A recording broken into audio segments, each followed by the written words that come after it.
Pemirsa, harga emas yang terus meningkat, terutama sejak Presiden Amerika Serikat Donald Trump mengumumkan tarif impor timbal balik 2 April lalu, membuat antusiasme masyarakat ikut terdorong dan mereka beramai-ramai membeli atau juga menjual emas yang mereka miliki.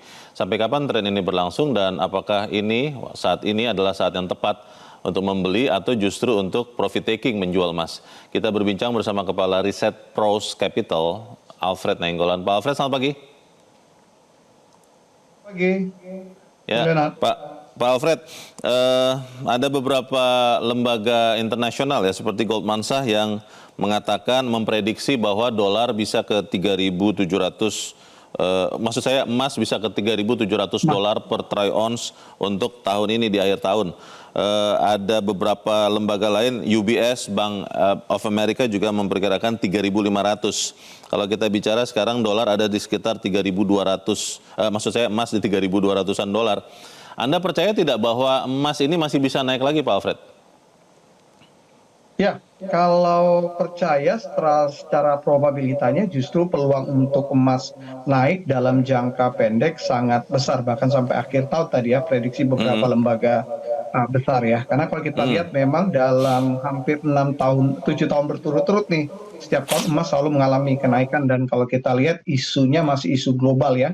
Itu bicara masalah sejak perang jilid 1, perang dagang, ada geopolitik di Eropa dan juga di Timur Tengah. Yang kedua, ini masuk lagi tahun ini bicara masalah perang dagang jilid 2 yang eskalasinya lebih besar lagi. Dan kalau kita lihat faktor-faktor ini seperti misalnya geopolitik dan juga stabilitas ekonomi, atau maksud saya tadi bicara masalah perang dagang ini, sepertinya juga kita melihat sampai akhir tahun akan masih tetap ada. Sehingga ini yang menjadi alasan kita mengatakan bahwa harga emas kemungkinan masih solid. Pak Alfred, kalau kita lihat chartnya ya Pak, saya pakai chart harga emas dalam dolar Amerika per troy ounce. Kalau saya pakai chart yang year to date dari 1 Januari tahun ini, itu ada di kisaran harga 2.600-an dolar per troy ounce.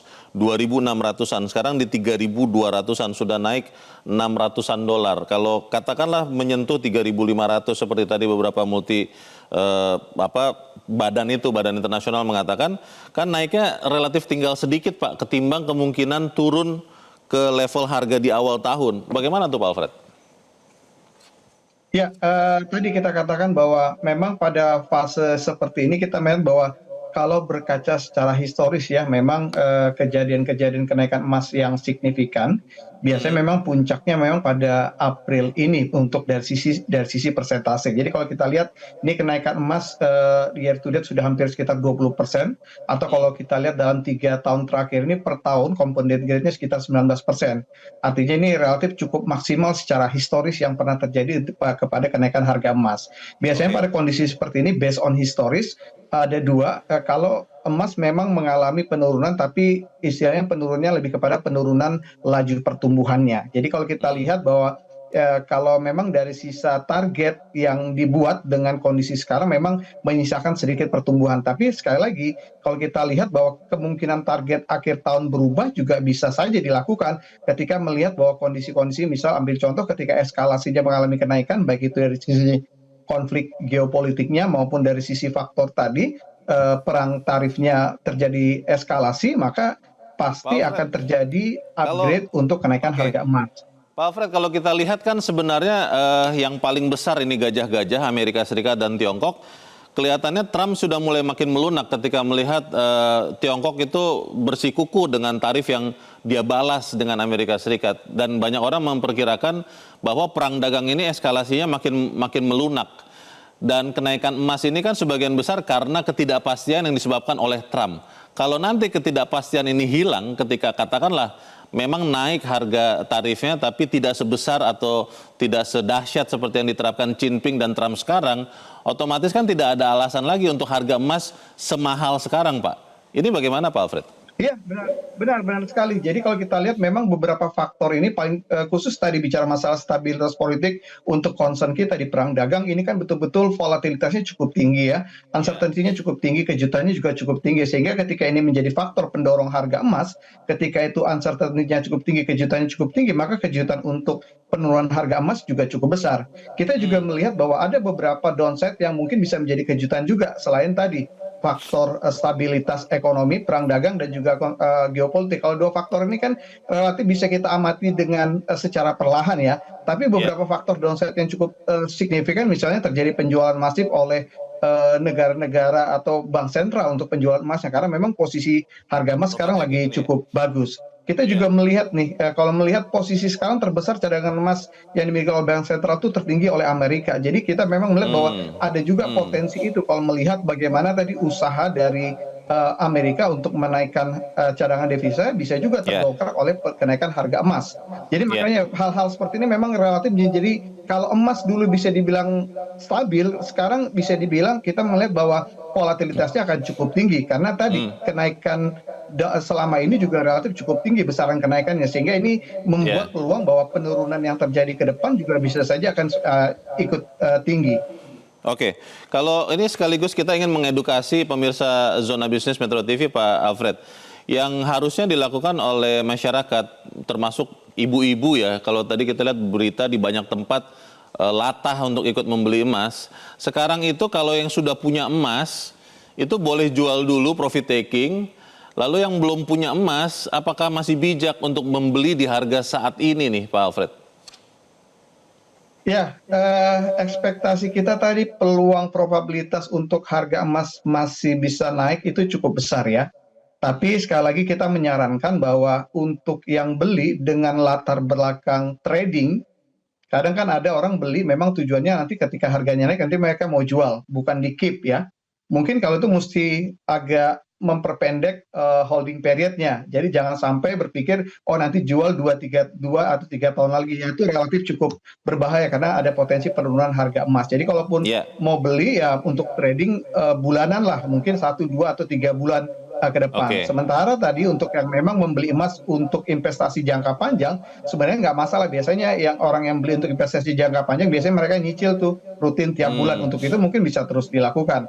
Karena ya, tadi bahwa historis mereka sudah punya return yang cukup tinggi. Sehingga kalaupun baik. dalam jangka pendek terjadi penurunan, mungkin itu nggak akan seberapa dibandingkan kompensasi yang sudah mereka dapat dari Iya. kenaikan return sebelumnya.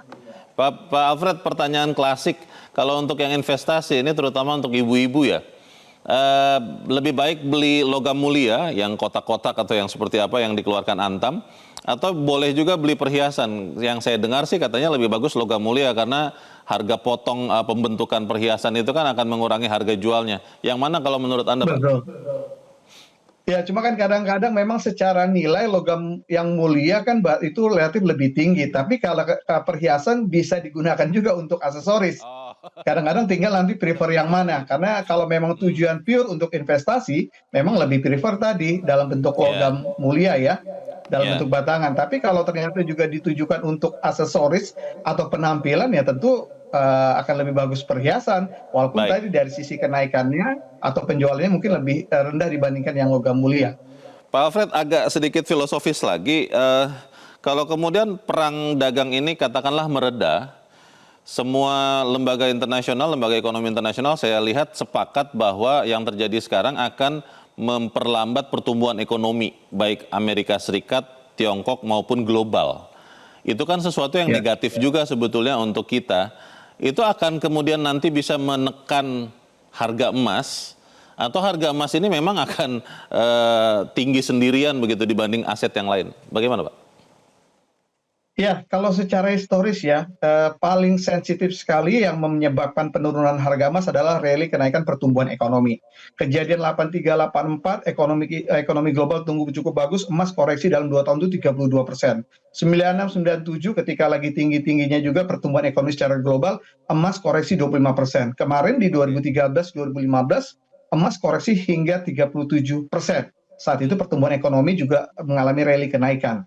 Jadi itu menjadi indikator yang bisa dilihat terhadap pengoreksi Ya, harga emas. baik. Kita lihat sama-sama dan kita harap para pemirsa Zona Bisnis juga lebih bijak ya dalam memutuskan keputusannya untuk beli, atau yang sudah punya emasnya jangan-jangan sebaiknya jual sekarang. Terima kasih Kepala Riset Pros Capital Alfred Nainggolan sudah mencerahkan kami. Selamat pagi Pak Alfred. Jelajahi cara baru mendapatkan informasi. Download Metro TV Extend sekarang.